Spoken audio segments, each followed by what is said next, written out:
Abrimos, señoras y señores, la tertulia de este miércoles 22 de abril del año 2020. Seguimos con el trabajo a distancia, seguimos con tertulias en régimen domiciliario. Voy a saludar a partir de este momento a Karina Novarese. Buen día. Buen día, ¿cómo andan? Sigo con Juan Pedro Mir, ¿cómo te va? Buen día para todos. Martín Bueno. Buen día, Emiliano. Y Oenir Sartú. Buen día, muy buen día. ¿Cómo es la cosa?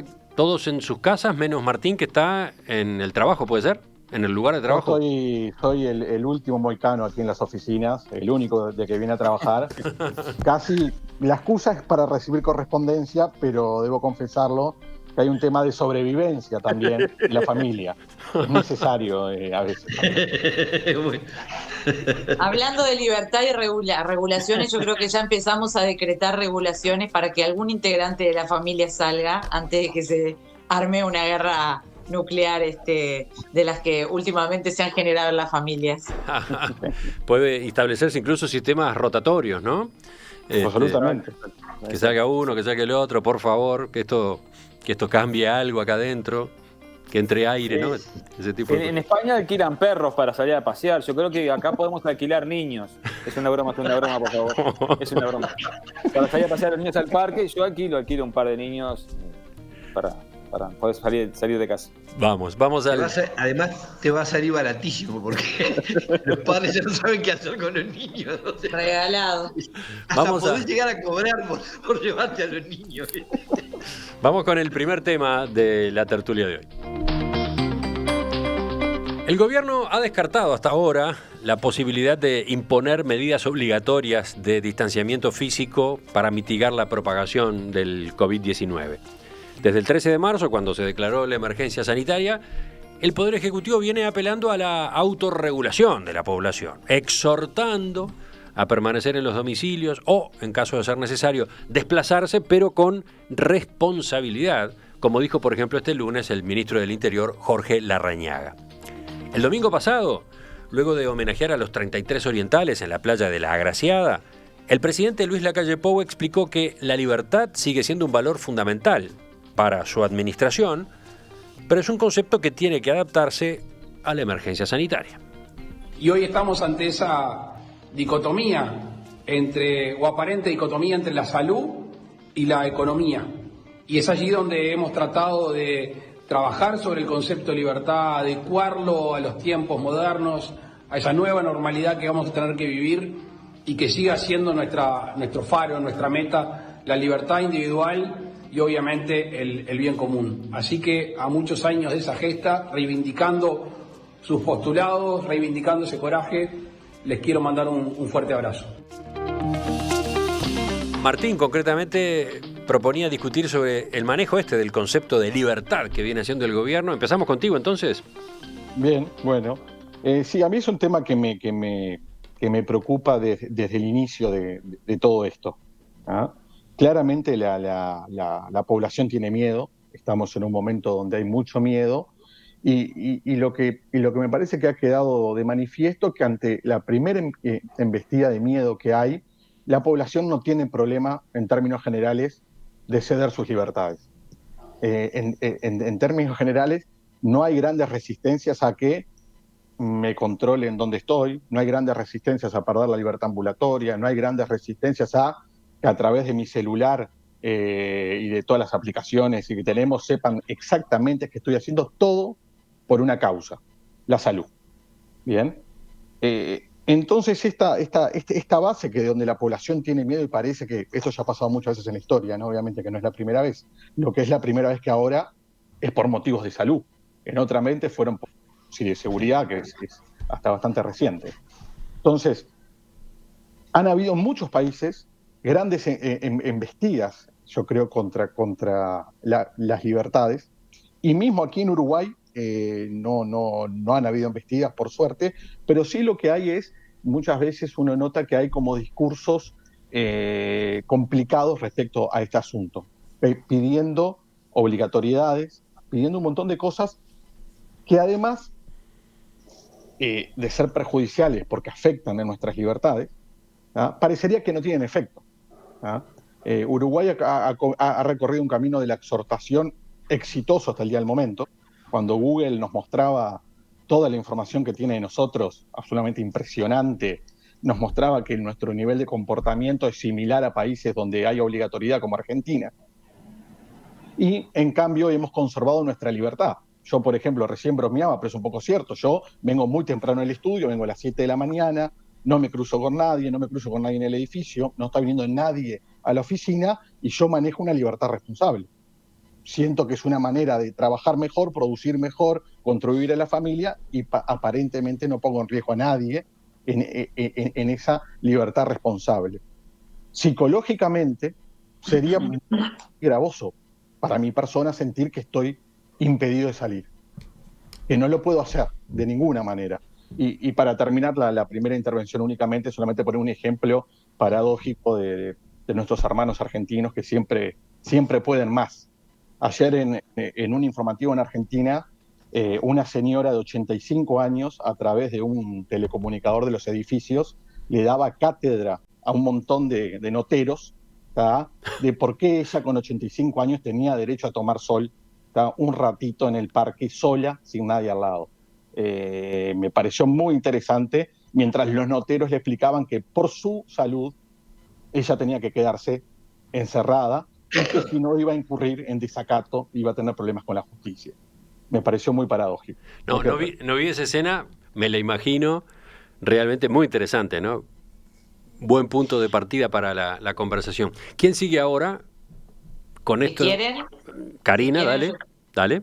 No, a ver, es que estoy de acuerdo con varias de las cosas que dijo Martín, y creo que Uruguay ha transitado hasta ahora, pero como esto es ha transitado un camino de libertad controlada.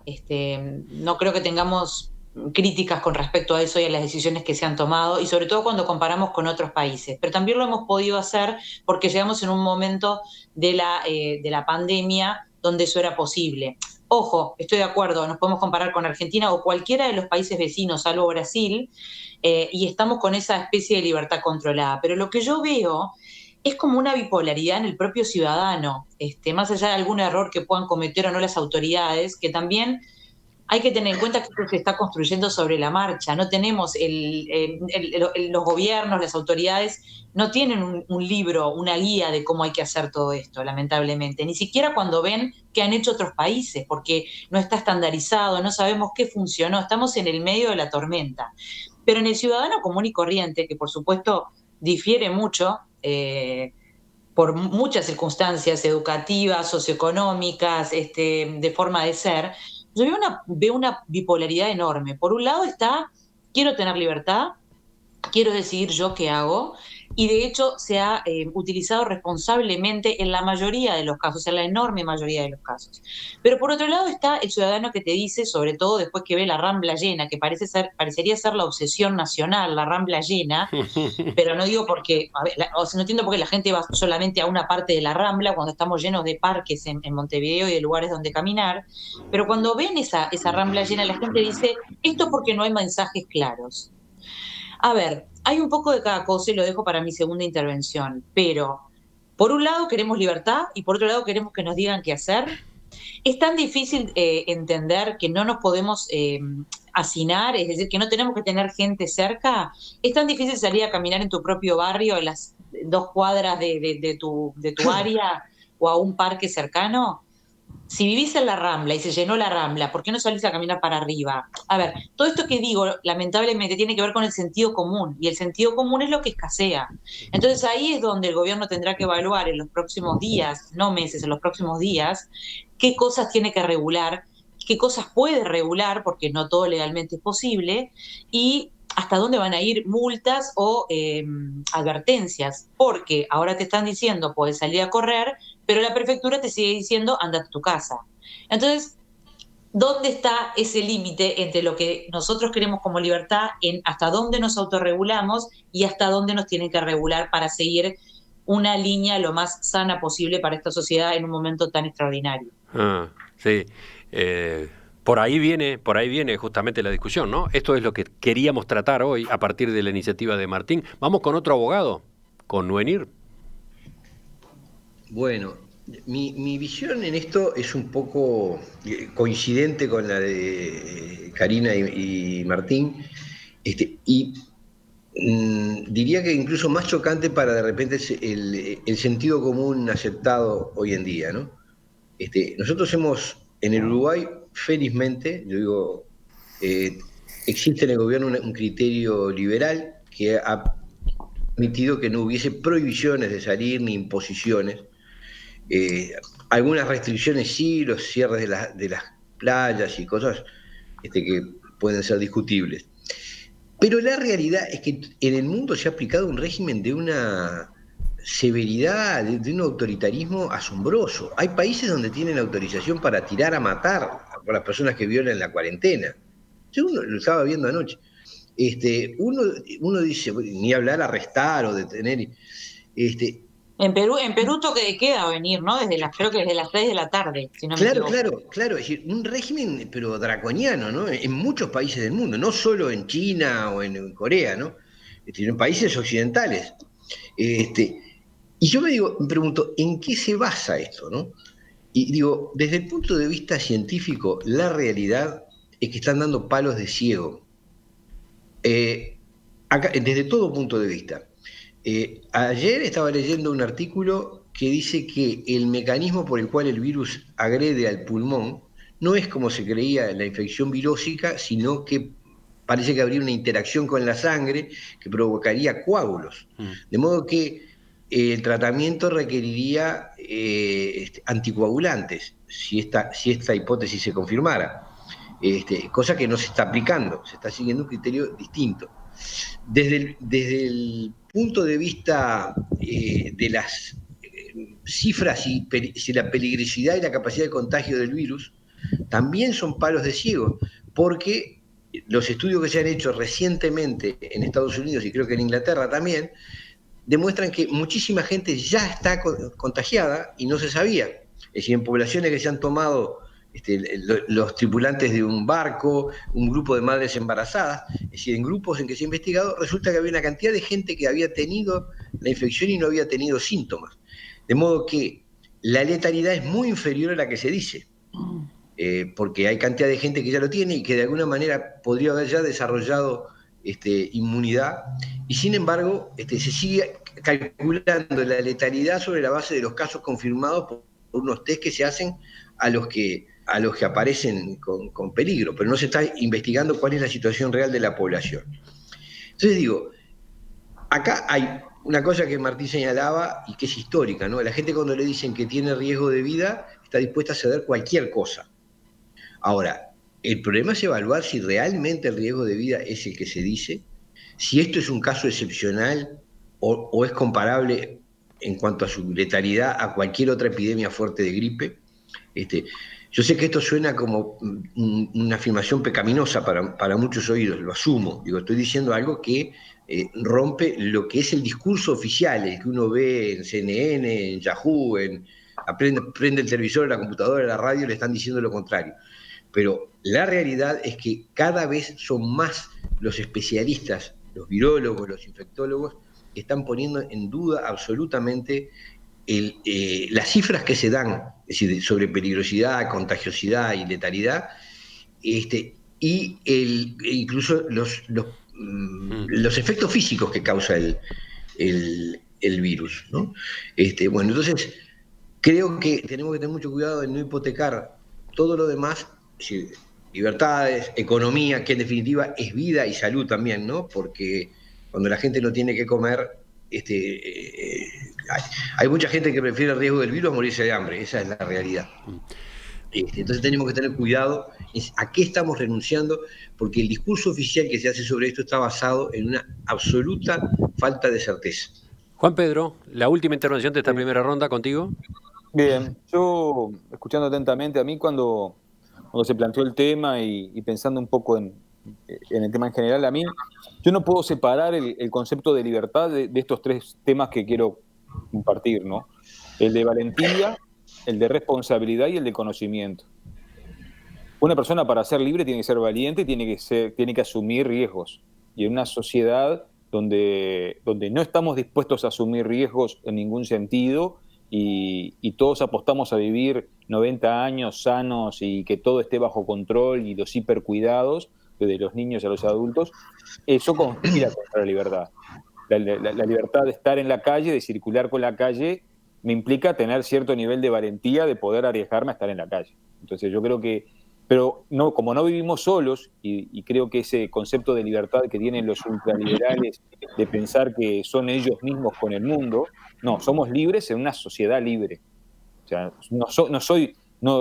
porque si no, la libertad sin responsabilidad con el otro implica una falsa percepción que no hay las condiciones sociales para que cualquiera es libre en cualquier condición social. No es lo mismo la libertad de Martín, que se sube al auto y va a su oficina donde está solo y tiene, por suerte, asegurado de un montón de elementos, o la de cualquiera de nosotros, que la libertad de un trabajador que tiene que ir a vender en los ómnibus para poder comer y llevar el puchero a la casa. Entonces, no estamos libres solos, estamos libres en un contexto con el otro. Y tenemos que tener responsabilidad con el otro y saber que acá o es todos juntos en algunos aspectos o nada, pero no es la lógica de las visiones totalitarias, ¿no? Y en esto voy a profundizar en la segunda intervención. Y el tercer elemento es el conocimiento. Nosotros tenemos, creo que la política, en el caso de Uruguay, la política de comunicación que ha tenido el gobierno ha sido muy exitosa en muchos puntos, pero no ha sido muy exitosa en informar a la sociedad de qué elementos le hacen la vida más sana y no sana de falta de enfermedad, más sana y más plena. Si hay algo que es absolutamente nocivo, son canales de televisión abierta, que es a lo que accede la gente, todo el día informando sobre el coronavirus, informando prácticamente que estamos en una segunda guerra mundial. Porque me parece que sí, estamos en una situación ya el término de guerra, estamos en una situación complicada, pero no estamos en una guerra. No estamos en Polonia en el 39, no estamos en el Uruguay de 1868, no, estamos en un contexto complejo donde ha habido una determinada cantidad de muertes, pero aparentemente controlado, y eso se da con el conocimiento científico, que es lo que nos va a salvar. Entonces básicamente es esto, valentía, y sabemos que nos podemos enfermar y tenemos que ser valientes. Nos podemos enfermar y se puede enfermar la gente que más amamos. Yo tengo una madre de 87 años y yo no le digo a mi madre que se quede en la casa encerrada. Y ella dice, no, mira, a mí ahora me van a encerrar. Y yo no le voy a decir a mi madre. Y dentro de su habilidad, y ella asume que sale con el tapabocas a hacer los mandados. Y es parte de lo que decías Karina. vos recién, Juan Pedro, tiene mucho que ver con responsabilidades individuales, pero que se moldean en base a nuestros privilegios o nuestra educación o nuestro conocimiento. Como vos decías, esto difiere mucho en la población. Entonces, en algunos casos, y a mí no me gusta, me encantaría que cada uno fuera dueño de sus responsabilidades y no culpar al otro, pero en algunos casos ciertas reglas básicas me parece que en estas situaciones hay que tenerlas claras por lo menos. Yo creo que el gobierno ha sido cauto al tratar de no poner cosas obligatorias, al decir que se necesitan cambios de legislaciones muy complejos para cuando se pedía cuarentena obligatoria o para cuando se pide que no te dejen transitar por la calle. Recuerden que en Uruguay somos uno de los pocos países a esta altura del mundo donde no se piden permisos de circulación para andar por la calle, ¿no? O sea, toda esa libertad yo la valoro y sin embargo ya empezamos a ver que políticamente se critica. Ya claro. Han salido legisladores del Frente Amplio específicamente diciendo que necesitamos algunas regulaciones. Yo creo que tiene que ver esto con cómo se están comunicando algunas cosas. Y yo también estoy de acuerdo en que el gobierno ha comunicado en general muy bien la mayoría de las cosas, salvo algún traspié o alguna comunicación un poco confusa. Bueno, nadie es perfecto, pero creo que ahora se abre una segunda etapa, donde la comunicación tiene que ser todavía mucho más clara, mucho más estricta en el sentido de clara, no de obligatoria, ¿no?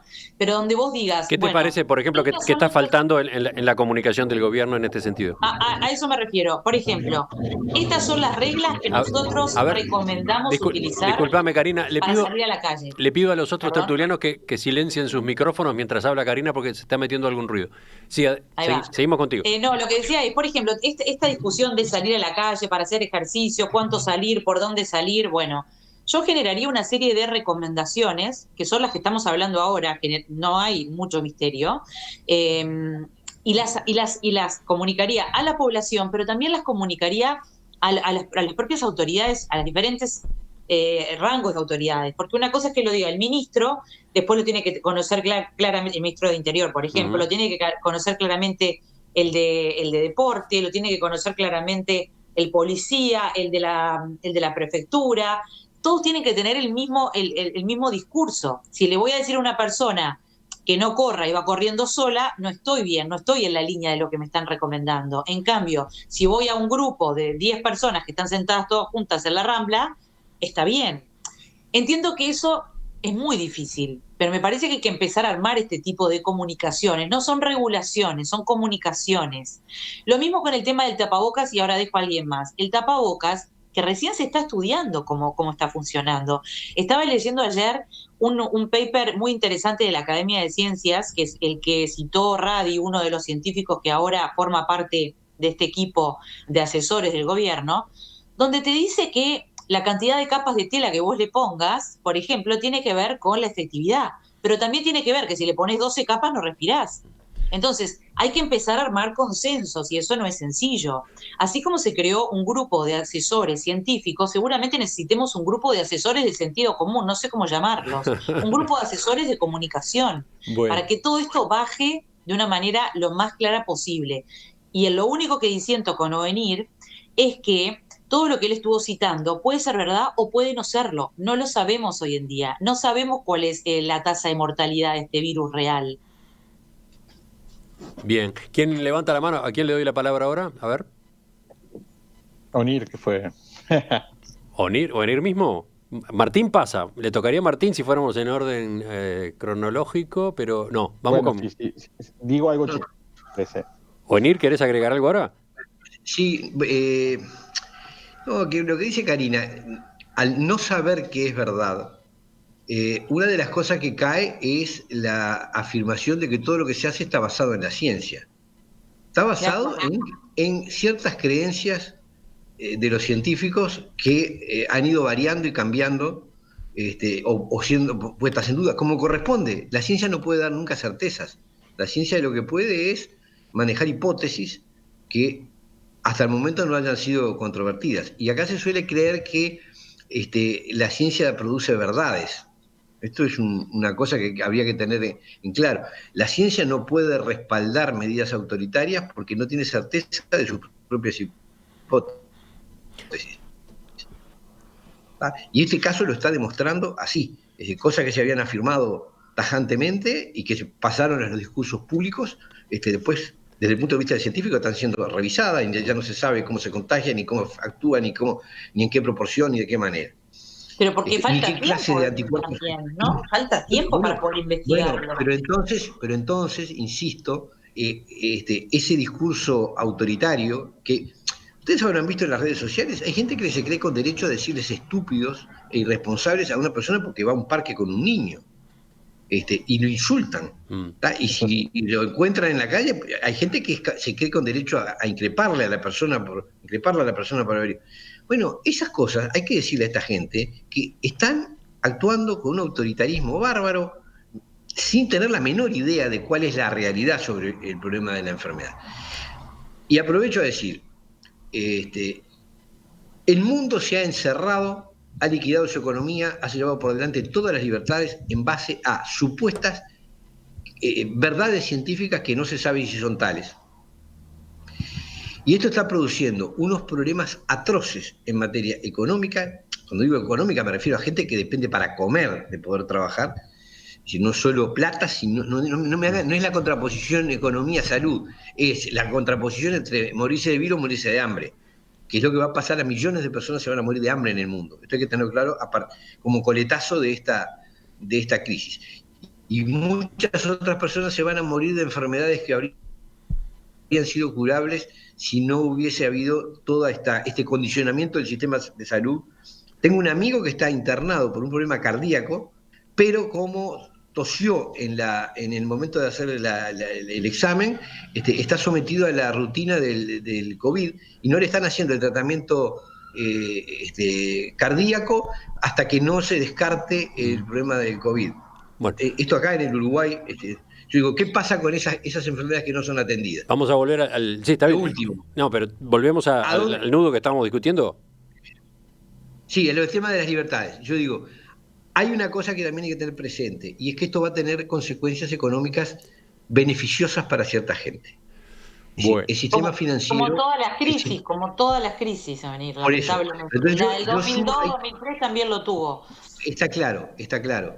Ahora, el tema es que cuando una crisis es generada económica, es generada por la economía, vos decís, bueno, yo qué sé, ¿qué vas a hacer? Ahora, cuando la crisis económica es generada por un parate del mundo impuesto autoritariamente, en base a evidencias científicas absolutamente discutibles, es cuando uno empieza... No, pero mucho, cuidado con eso, perdón. para, Karina, déjame terminar, déjame Sí, terminar. tenés razón. Cuando tú ves que ese parate económico es impuesto, esperá, Karina, si tú ves que esa verdad, ese parate del mundo es impuesto en base a mucha publicidad, autoritarismo, y verdades científicas cuestionables, y ves que cierta gente se va a enriquecer de manera brutal, hablo del sistema financiero, hablo de la industria farmacéutica,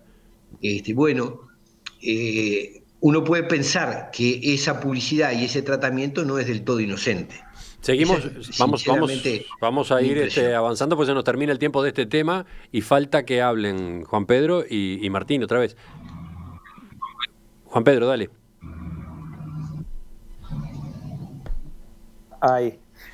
Sí, yo creo que en este tipo de contextos las sociedades, siempre en situaciones de conflicto, en situaciones de peligro, la tendencia al autoritarismo es más eficiente, ¿no?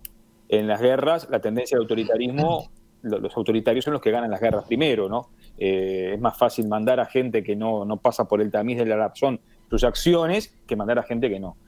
A mí, en la visión general, volviendo al tema de las libertades, lo que me preocupa es que sociedades que son esencialmente totalitarias son hoy las que están marcando el pulso, y visiones autoritarias son las que están marcando el pulso no solo de la economía, sino del discurso social sobre eso. El ejemplo más terrible es el de China, con una sociedad hipercontrolada que controla hasta el pensamiento y los movimientos de la gente. Y me preocupa cómo el resto de la sociedad occidental, que uno esperaría que produce ideas y que la libertad y la global, todo lo que aprendimos, lo que sostuvimos hasta hace 20 meses, hoy se está deshaciendo. Entonces las sociedades se cierran sobre sí. Ayer escuchamos a un Trump que dice Estados Unidos tiene que volver a producir y ser autosuficiente en un mundo que hasta hace 20 semanas era globalizado y tendía a la globalización. Entonces, me parece que el punto de la luz amarilla que se nos tiene que prender es cómo quienes apostamos a las libertades, como a las sociedades republicanas, democráticas, con cierto peso de la libertad individual en colectivo, somos más eficientes y podemos vencer el discurso del autoritarismo y el totalitarismo como alternativa para la salud. Y me parece que ese es un punto que no podemos dejar de lado. Martín, en el final te escuchamos de nuevo para que saques alguna conclusión de todo lo que provocaste con tu propuesta. Sí, un redondeo final. La sociedad occidental ha justificado millones y millones de muertes por las libertades. O sea, nuestra sociedad ha vivido un siglo XX, solo el siglo XX, pero ya desde antes, o sea, millones de muertos por las libertades que hoy gozamos. No podemos ser tan cobardes, ¿tá? No podemos ser tan cobardes, ¿tá?, de entregar todas las libertades por esta circunstancia. Esto no significa no tomar recaudo, no tomar medidas, no tener, lo que decía bien Karina, sentido común, ¿tá? Tenemos que capaz regular un poco nuestras libertades, pero basándonos en que somos seres libres, que vivimos en una sociedad. Y con esto, al vivir en una sociedad tenemos que tener regulaciones, y yo no hago lo que quiero. Voy a poner un solo ejemplo, el ejemplo de los tapabocas por mercados. Es una excelente medida. Me coartan mi libertad en una esfera exterior, en una esfera muy circundante a mi centro, y meter tapabocas por mercado, me parece bien. Entonces digo, no tomemos este mensaje por la libertad como hago lo que quiero. No es hago lo que quiero, pero es en una base de libertad como la conocemos hasta ahora, sigamos adelante regulándonos con sentido común. Karina estaba levantando la mano, creo que tiene algo No, breve sí, de para acuerdo. agregar. A ver, yo Se nos fue el creo que tiempo, estamos todos se nos fue. Pero corto ¿Me sí. ¿Me escuchan? Sí. No, lo que digo es, sí, es bien corto. Estamos todos de acuerdo, aunque hay que respetar la libertad, que es muy importante. Es súper importante esto de la libertad, creo que todos estamos de acuerdo, pero estamos en un contexto extraordinario, de verdad, más allá de que dentro de 5 años, digamos, esta pandemia no fue tan tremenda como pensábamos. Por algo, las últimas, el H1N1, el SARS, no generaron esto. Estoy leyendo los números y estos son números muy por abajo de lo que realmente, como decía Ovenir, 2.600.000 infectados, 180.000 muertes. No es casualidad que esté pasando todo esto tampoco. No digamos que se están tomando medidas por casualidad. Y creo que Uruguay es un buen ejemplo de que se han tomado las estrictamente necesarias. Yo estoy de acuerdo con lo del sentido común, pero lamentablemente sabemos que el sentido común va por barrios y va por persona a persona. Algunas mínimas regulaciones, la del supermercado es un ejemplo, tenemos que tener, o por lo menos guías. No estoy hablando de que cambiemos legislación y de la Constitución. Algunas guías para dar claridad en la comunicación. Con eso me quedo yo. Imaginarán, estimados tertulianos, la cantidad de mensajes que han provocado entre los oyentes.